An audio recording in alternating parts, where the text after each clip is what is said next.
Welcome to the Focus on Why podcast. I'm Amy Rowlinson and I ask my guests one simple question. Why? Focusing on the importance of why, I share with you the relatable, uplifting and inspiring conversations I have with people from all walks of life. This podcast will encourage you to focus on your why to enable and empower you to achieve the success you desire. Have a purpose, have a plan, focus on why. Today on the Focus on Why podcast, I am joined by Jackie Fast. Jackie, welcome. Hi, Amy. Thanks so much for having me. And this is your third podcast already, and it's still only 10 o'clock for you. Oh my goodness. Yeah. Third podcast this morning. Yeah. And I attended a virtual awards. Yeah, it's busy. It's the benefit of Zoom though, really. I can now be everywhere all the time. And why is it that you're so busy right now? Well, I've got a book coming out. So my book, Rule Breaker, Rebellious Leadership for the Future of Work, comes out next week, which is all very exciting. So just doing loads and loads of press for that. Fantastic. And by the time that people listen to this podcast, it will be imminent. It'll be tomorrow that it's coming out. So absolutely awesome. Why did you write the book? What was it for? Well, I mean, if you look at all the leadership books available, and there's something like 50,000 plus books out there. Firstly, they're all mostly written by men. I think it's like 98.5% are written by men. But actually, when you explore that further, the like 95% of that 98% are written by men who started their careers in the 70s. So that's a time when you were kind of chained to your desk, working the corporate ladder, talking about like menteeism, et cetera. But the internet and social media have completely changed that. I mean, even now we're talking on over Zoom for a podcast, and we're a million miles away from each other. And yet none of the new leadership books kind of address that. A lot of new leadership books really talk about brand communication or personal communication. And so I thought this was really important. Equally, I have a unique viewpoint of this specifically, mostly because I guess I've been labeled a rebel leader, a disruptor in the space, but also have achieved quite a lot of success. But I've also worked with some of the greatest people in their field, including Richard Branson, Elton John, Rolling Stones, etc. And they all have one thing in common, and it is that they are willing to think outside the box, to break traditional rules, and kind of to forge their own path. And I think that's super important. And not just super important, it's necessary. I think it's necessary for leaders to be successful moving forward. And I love that you're tipping that literary bias, because I keep account of all the books I read in the business space. And at the moment, I'm on 24% are written by women. So, I need more people like you to write these books for the future, for actually the current generation of women in business, because they need the role models. They need to see that this is happening and that there are shifts changing. So absolutely be the rule breaker and tip that literary bias. And that you mentioned a unique viewpoint. What is that you have? Well, I started my first business when I was 25, and I kind of really went against the grain. So my parents aren't entrepreneurs. I moved to London without ever being to Europe before. So not only did I have like no clue in terms of like what kind of businesses even operated there, I didn't even have friends or family or anyone to help. And I honestly believe because of that, it forced me to do stuff my own way. And I ended up selling that business for quite a significant amount of money. About 6 years later, I started it with a laptop and £2,000.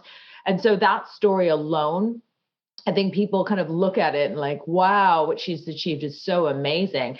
And fundamentally, I don't think so. I think I work a lot harder than most people, but really I don't get trapped in all of the kind of crap that everybody keeps spouting about what you should do, how you should do something.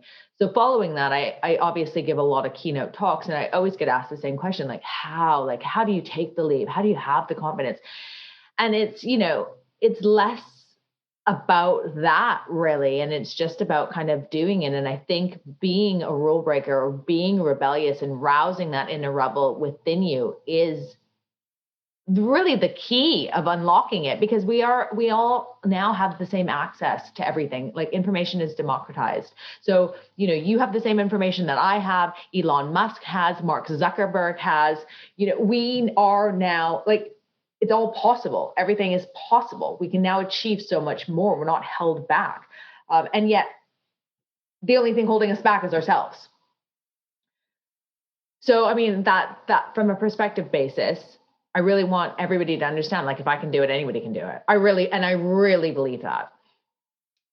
And it's interesting you said that you came over and you had a laptop and your 2K, and what you didn't have was any expectations or any framework to follow. So actually, you say you're a rule breaker, but really, were you breaking rules or were you just making them up for yourself?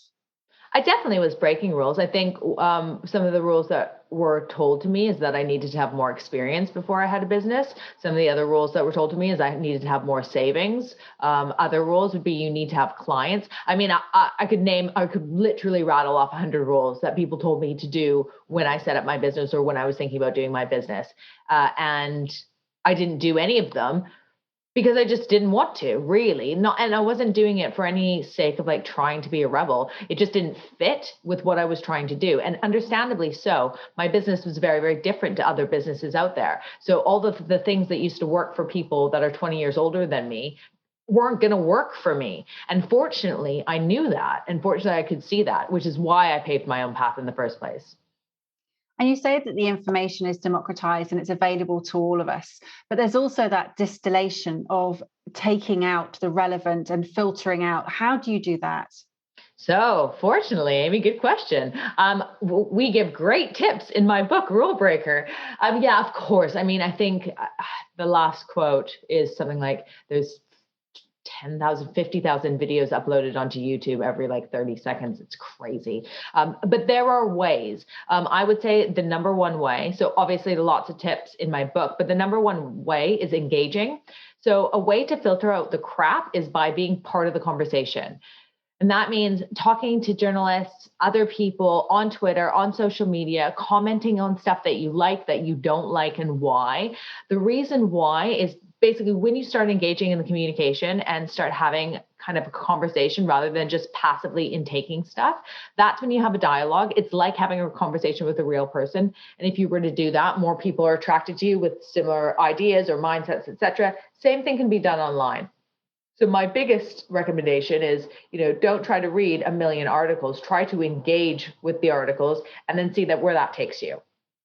And you mentioned Twitter, and for that reason, is it because you have to distill your message and be quite concise in what your thoughts are for that the restriction on length? No, I actually don't use Twitter so much in terms of me putting stuff out there. I use it actually to find information and to find relevant information. So I use something called TweetDeck, which kind of spreads out all of the stuff that comes through, and I have key things that I'm interested in. So for instance, I'll search terms for like sponsorship or entrepreneurs or exits or collaborations. And that way I can kind of see all of the new news from loads of different industries all in one bit. So that's why I like Twitter. Yeah, brilliant. And I think, just creating, as you said, being part of that conversation and being part of the dialogue is so important, because often we sort of do sit passively and we don't take part in it. But then we have complaints, but we're not being active in affecting change. And what you're doing is you're showing people routes of how to affect change in the things that matter. Completely. So what matters most to you?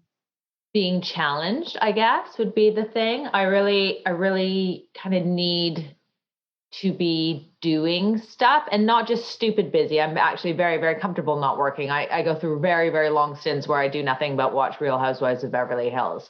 And so I'm not that kind of crazy person, but I like to be mentally challenged. I like to think about stuff. I like to build stuff. So I like to be, I'd like to be learning, really. And whether that means traveling or building a business, it's the same.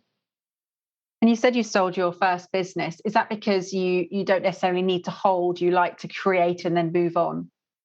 I had no idea, Amy. I was like, I didn't have a plan. I mean, when I first set up my first business, I would have been lucky to pay the rent, quite frankly. I did not foresee that it would do what it did, which was really amazing for me and lucky for me. When I sold, again, I was just so amazed. I was able to sell my business and I loved my job, but I didn't feel like I was getting the same kind of challenge I used to get I was doing the same kind of thing. We were kind of at the top of the game that I could have gotten to with that business as well. We were working with the best clients, doing kind of the coolest stuff that you could do. And for me, I needed something more. So I sold it. I sold it because somebody came along with a lot of money and I thought that was cool. But also because I wanted to do something harder, quite frankly. And you said that you sort of broke the mold in the sense that your parents weren't entrepreneurs. Where do you think your drive has come from? I mean, this is the thing. I get asked this question all of the time. I just really like to do stuff. It's not about being an entrepreneur either. I am an entrepreneur because I'm forced to be an entrepreneur because I'm very outspoken. And that doesn't play well in the corporate landscape. And, before I sold my first business, I would have been embarrassed to say this, but I was fired from one of my earlier jobs. And, in hindsight, I understand why, but at the time I was really devastated. But it's because I was just sitting there like faxing stuff. I mean, in a very short amount of time of people knowing me, I'm not a girl who will sit in an office and fax stuff. It's not really what I do. And so I got fired from that job. And my personality suits being my own boss. That is the situation. And I'm not attracted to being an entrepreneur because I think it's sexy or cool. I mean, I think it's one of the hardest jobs you can have, quite frankly. And I think a lot of people don't understand how hard it really, really is. It's just in my nature. And so what drives me is I like to work. I just happen to be somebody who has to work for themselves because nobody will hire me. And were you a rebel as a child? No, not at all. There's a sentence in my book that says, I don't remember ever speaking out. I don't ever remember challenging stuff. I remember certain rules that I thought were stupid and I just didn't do them, but my parents were very supportive of stuff like that. So I was very good in school, and my argument was that I didn't have to go to class if I got straight A's, and my parents agreed. So I never went to school, and that was it. So it wasn't a rebel because it was just, logical. I shouldn't waste time if I'm supposed to be getting A's and I can do that without going there. And so I've always been meticulous like that. I've always had an argument and a reason for why I do things. But yeah, no, I wouldn't say, I wouldn't say I'm a rebel now, I would just say that I am somebody who speaks their mind, and maybe that's what's missing. And you said that you didn't speak out before, and it's that sort of asserting your voice now in ways that you can command it that is important to you. I never felt I had anything to speak out about. So it's not that I didn't speak out because I felt that I was censored. It's because I had a pretty average childhood. I grew up in Canada. Everything was pretty rosy. I didn't really start understanding anything really, like in terms of real stuff, like real business stuff, until I came to London and I was by myself, and the whole world opened up to me then. So that's, I guess, when I started questioning stuff. So that's the reason. And what about your values? What part do they play in your business and in your personal life? So I think values are really important. And I talk about aligning the work to your values. And I think that is important, not because it's a nice to have. I think a lot of people are like, oh, it's so good because it's so great. It's because actually setting up a business or working for yourself or trying to be a leader is hard work. Like, it's not easy. And so when times are tough, you need to be able to fall back on something. And it should, if you love what you do, it's the only thing that's going to get you through in a positive and, in a positive way, I think. Otherwise, you're just like going to struggle, and you're going to wonder why you can't get off the hamster wheel, but it's because you don't really love what you're doing.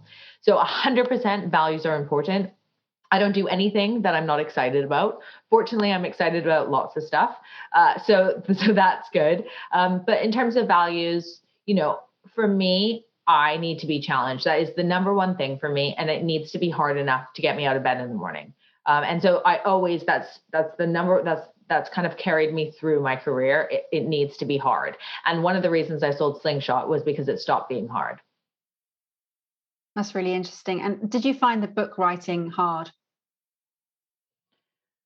Yes and no. I was very pregnant at the time, and I did not appreciate how hard being pregnant would be. There were a couple of mornings where I would wake up and I was so tired, I would eat a croissant and be like, I think I need to go back to sleep. And I go back to sleep and wake up at 3 p.m. and be like, I have slept 20 hours. It was crazy. So I did not expect or understand or appreciate that. So in that respect, absolutely, because I didn't have as much time as I thought I would because I was basically sleeping or having morning sickness the other times. But no, apart from that, it was really great. I actually think it was really fortunate. I was able to connect with a lot of people that I've kind of helped me along my journey, and also people I've learned from, so ex-clients, etc. And I was kind of able to interview them, look at other case studies, and talk about stuff I've been thinking about for years. So no, I didn't find it hard. Was it almost cathartic in some respects? Yeah, for sure. I mean, it was really interesting for me. So I did more research on stuff I'd always thought about, and now finally had the time to do it. And I spoke to people I knew well, but in a different context, learned a lot of things about them that was different. I've always talked about how the internet has radically shifted our world from a leadership perspective, communications perspective, and a business perspective, but I actually never really talked to people about it. And so a big part of this journey was I learned about Stuart Brand, who Steve Jobs credits as starting the internet, and how his point of view actually, and how his values kind of laid the foundation to the Silicon Valley that we have today, and how kind of a lot of the social media giants have kind of strayed away from that, and the effect that has had on our economy and as humans. And so, I mean, that stuff I found super, super interesting. So I got to kind of do a deep dive on that. And what's the mission, Jackie? What is it you're trying to achieve? Individually? Yeah. I mean, God, I don't know, Amy. I don't have a mission. I mean, I definitely have a purpose, and I know why I get out of bed in the morning. But my mission changes definitely at the moment. I'm very excited about this book. So my mission is to get everybody to read it and to love it and to tell all of their friends. I've also launched a venture capital fund in LA where we invest in collaborations. So again, my mission is to really fund those types of products and shine a spotlight on how collaboration can accelerate business, which has always kind of been my ethos from the beginning. My mission is that I now have a child, and so I want to do as much as I can as early on, just to kind of, pave the way for them. So, I mean, it's a lot of things. I've got a lot of missions, as I'm sure everybody does, really. And the purpose? I want to do something that's important and impactful. I want to live a life that when I look at it at the end of the day, I'm really excited and happy about the things that I've achieved. And so, I mean, I'm really fortunate I get to do these kind of podcasts a lot. So unlike a lot of people, I talk about my history probably more than most, or I get the opportunity to talk about what I've done more than most, which is great because it allows me to reflect, because I think most of the time I wouldn't look back that often. I'm more often looking forward. So with that futuristic and that visionary perspective, are you ever in the present moment? Do you find that hard, or are you always thinking about what's coming up next? I think I'm pretty good at being in the present, actually. I think I'm always good at being in the present. I 100% think about what's coming up next. I definitely think that, I'm super ambitious. And so if I wasn't thinking about what was going to happen in the future, I probably wouldn't be as excited as I am going through the slogs that I do on a day-to-day basis. I'm literally up at 5 a.m. I work until 4 p.m. I have a baby. I have like 4 businesses. I sit on 3 boards. I'm busy. So if I wasn't thinking about like what's going to happen in the future, I probably would be like a little bit overwhelmed. And you say you're busy, but it strikes me that you don't use that as a badge of honor. It's that you're enjoying everything, and you wouldn't do any of it if you didn't enjoy it or you didn't feel that you were giving it 100%. 100%. Yeah. Like, I mean, I also don't do like, oh, I'm so busy. You know, those people are like, oh, I'm so busy, I can't do this. I'm like, you ask me to do something and I like to do it, I will do it. I find the time, it's not an issue. And when I say I'm busy, like it's just a fact. I've got a lot of things going. I'm very, very busy, but I would be busier. Like if something cool came around, I would take that on as well. If another book came up, I would find a way to make it happen. I'm just really good. I've always been really good at managing my time. And I think, a lot of people, another great rule that I was told is, you have to know when to say no. And I've never found that to be the case. I've always said yes, like to this, to anything. I will say yes to almost everything that I want to do. So I think that's important to add. I don't just say yes, just for fun, but I say yes to everything and I find a way to make it happen. And do you see this latest book that you've written as being a rewritten rule book for leaders? 100%. Yes. I think new leaders are playing by different rules, and the ones that are successful are not doing what everybody used to do. The problem is you get a lot of people that want to be leaders or want to be better leaders or trying to figure out why they're not inspiring people or why they don't like their work. And it's because the information that we're taught is the wrong information. So 100%, this is a manifesto for a new way to lead. One of the things that comes out of my book, really going back to your question about values, a lot of people are asked when they grow up, what do you want to be when you grow up? Nobody ever asks, like, what do you care about? Like nobody asks children in school, like, what do you care most about? And so all of a sudden we've kind of like, what do you want to be? What do you want to be? And we kind of finish university and are like, actually what I want to be has nothing to do with what I care about. And so there's a huge disconnect. And that's why everybody's so unhappy and hates work so much. It's really interesting because quite often when you think back or you reflect to when you were an 8-year-old, and that's a question that I ask people is, what did you enjoy most at being 8? And then you start to see what really gave them that joy in life. And quite often, if they had that opportunity to take that into a space of a business or a particular profession, then they would be much more happier in life. Yeah, I agree. So what was the 8-year-old Jackie doing? Just like, don't ask me that question. I wouldn't have said that I had any particular passions when I was a child. I always remember wanting to do more and being very bored with my life. But I had a good life, don't get me wrong. But I was riding horses, playing Barbies, just, being on the basketball team at school, the kind of the usual stuff kids do. I think I do remember kind of trying to sell bookmarks that I used to draw and sell them to the neighbors. And my mom made me give the money back because she thought that was ridiculous. So like I used to remember getting excited about projects like that, but I didn't really have an outlet for the type of stuff that I like to do, as a child, which is understandable. Right. And now I get that really. But like I said, I really don't feel like I really came into my own until I came to London and had the whole big wide world to kind of manage. So something I hear you saying there is that you weren't mentally challenged as a young kid. You're doing nice stuff and having a nice life, but that lack or that void of the mental challenge has now become your whole focus in life. Yes, completely. So what's next on the agenda for you, Jackie? Where to next? You mentioned about the VC fund. What else is there in the pipeline? That's a really big thing, Amy.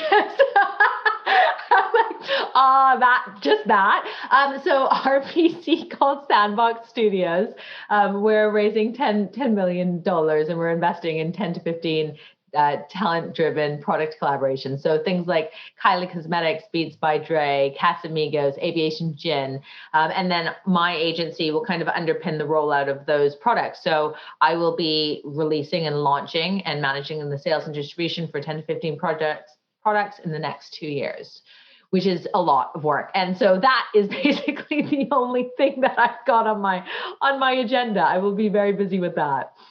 And I love that you said that you want to shine the spotlight on collaboration, and that's where you see the future, because collaboration is something that you mentioned right at the beginning, that you didn't have any friends or family to help, and so again you've now created that space for others to succeed.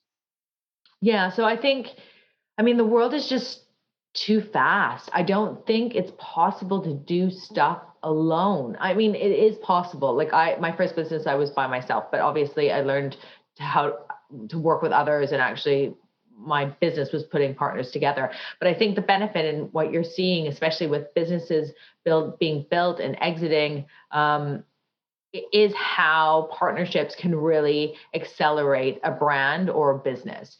And I think fundamentally that will only increase. And I think human connections and the ability to be a connector. So if you speak to different generations about what they see leaders are, so my parents' generation, kind of the baby boomers generation, their idea of a leader was somebody who could kind of like weather the storm, lead people through, like, the North Star, the shining light. When you ask millennials what they think a leader looks like, they come back and they say a leader looks like a connector, like somebody who can put the pieces of the puzzle together. Those are totally two different viewpoints about what leadership is. And so, yes, of course, my background is collaboration and sponsorship and all of that. So it makes sense that I would say that. But the truth of the matter is we're able to connect so much more because of the internet, because of digital technology.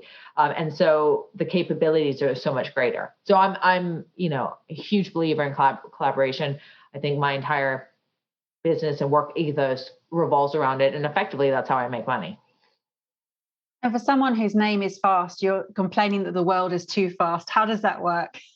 Not complaining, but that you need to adapt. So pre-internet and even pre-social media, you could manage stuff better because the world was so much smaller.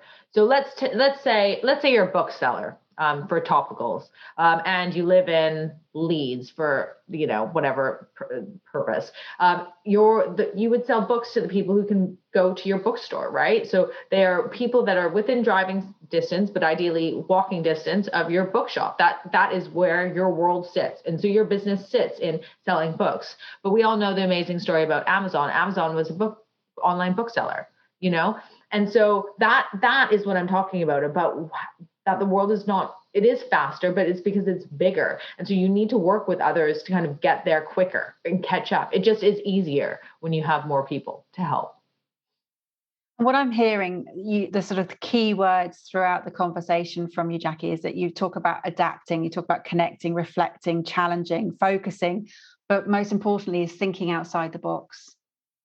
Yeah, absolutely. So again, this goes back to breaking some rules. You need to stop thinking about what worked for somebody will work for me. And I think that's the issue. I think people are so caught up with, looking at old style leadership books, or even really traditional businesses and corporations. You can't build another L'Oreal. Another L'Oreal will not exist again. And so you need to start thinking about, if I'm going to be a beauty brand, what is important to me? And also L'Oreal's business model was completely reliant on creating products for a very small group of people, women who were white in their 30s. They had 7 different skin tones. That's it, because white women only have 7 different skin tones. Their whole foundation, everything was built on that small cohort.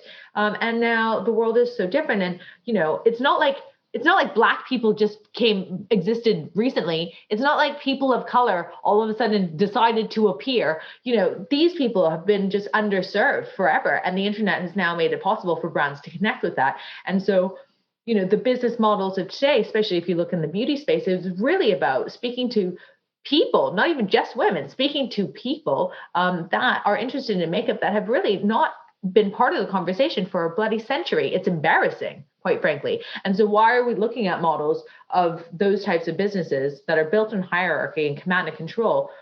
Because A, it doesn't work now, but B, it was crap to begin with.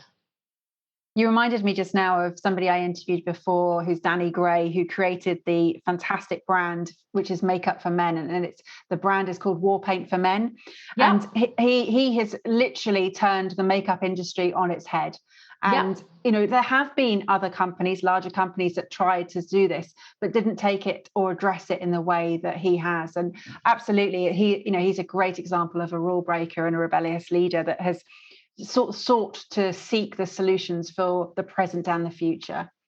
Completely. I actually know that brand very well, thanks. Oh, yeah. But yeah, I think that message is so important. And the reason why the big people have tried to tap into this market and failed is because they're not doing it authentically. It's not within the core of their business. They don't understand it because their business is not built on that. They would have to be a totally different business to be able to make that work. So what Danny is doing, it's authentic. It comes from a place of values. He's addressing a real need, and he's able to do that because it rings true. It's not going to ring true for L'Oreal. Yeah, absolutely. And putting that personal spin on it and taking it into space is something that we do connect with really well now with brands, is having that understanding that it is going to make a difference, and you see it driven by someone to take it to that space, and it then does create that culture, that whole vision, mission, purpose all folds into one. And it's something that I'm hearing from you is that you are that core driver with everything you do, and you create that culture around you. Yeah, I'm definitely a driver. Yeah, I mean, it's important, I think. I think it is important. And I think, I am really enthusiastic about everything that I do. And so I guess that is part of the building of stuff. I'm excited about stuff. I only want to work with people who are excited about the same stuff I'm excited about. And, it just snowballs. And so, a lot of the stuff we talk about leadership in the book, but a lot about leadership that you used to read about is like how you be a good leader, because leadership used to be given to people. But now, you can be a leader that doesn't have traction. I mean, I don't want to point fingers, but there's a lot of leaders recently that are not leaders, and there's a lot of people who, Greta Thunberg, for instance, is a great example. Not somebody who you would think is a leader, probably got made fun at school, is the most influential person in climate change right now. And that's the thing. Leadership isn't given anymore, it's earned. So how do you go and be a leader that really truly inspires people and makes change happen? And really fundamentally, it comes down to really truly believing in the values that you've got, aligning those values to your work and communicating that to the world. It's really simple. And also taking a topic that is going to benefit others and not just you, and it's bigger than you. Her mission is huge, but she's looking to create that better world for all of us by doing what she believes, and she takes that energy into everything she does and channels it and challenges people. So yes, but I also think that you could be a leader if you're a mother, a stay-at-home mom. There are loads of topics about, I'm a new mom, and so there aren't a lot of voices in that space who are speaking to me about what it is to be a working mother. That is also working from home during COVID. But I don't think being a leader really needs to be about creating a mass movement. You don't have to be Colin Kaepernick. It really is about like aligning what it is that you care about to your purpose, and being true to that. And it doesn't have to be big. It doesn't have to be Greta Thunberg. True. No, absolutely. And you're right. For many people, they think that what they're doing is not significant for some reason because it's not that big mission. But actually, if they are affecting change on any scale, it is of value. Completely. So I've loved this conversation, Jackie, and I want to share with everybody that your book is out tomorrow. So we recorded this last week, but now it is out physically tomorrow. Tomorrow is the 3rd of March. So congratulations. How will people get access to that book? Well, the great thing is the book is sold anywhere good books are sold. So they're Waterstones, W.H. Smith, Amazon, the publisher, literally your local bookstore will have it.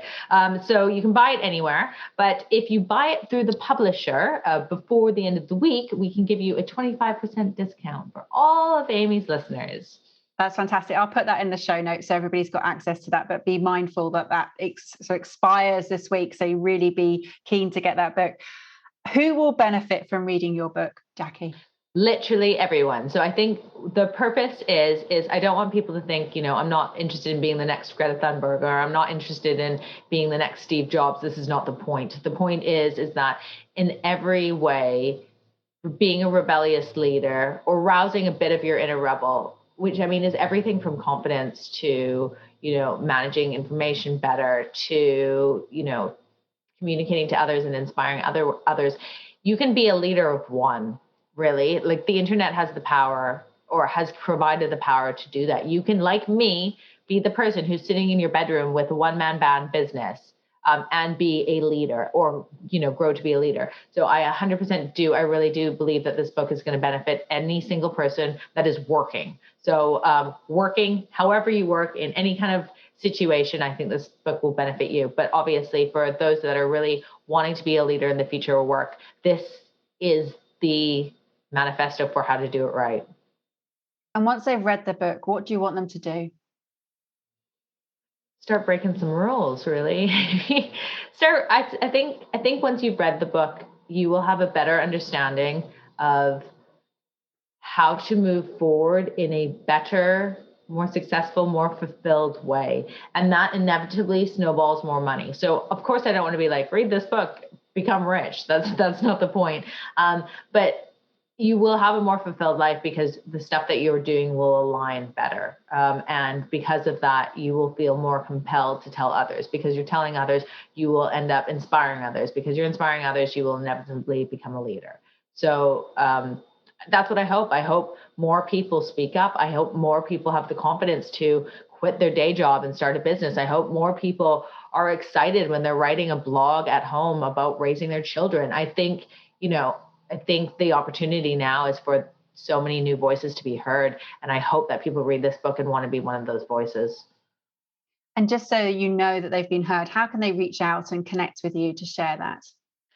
You can find me on Instagram mostly. I'm at Jackie Fast, but I'm also on Twitter. If you buy the book and leave a lovely review, I am reprinting all of the Amazon reviews in the next edition of the book. So please do that. That's very great. Also, you can reach me on my website, www.jackiefast.com. Amazing. Well, again, all of that will be in the show notes for people to access.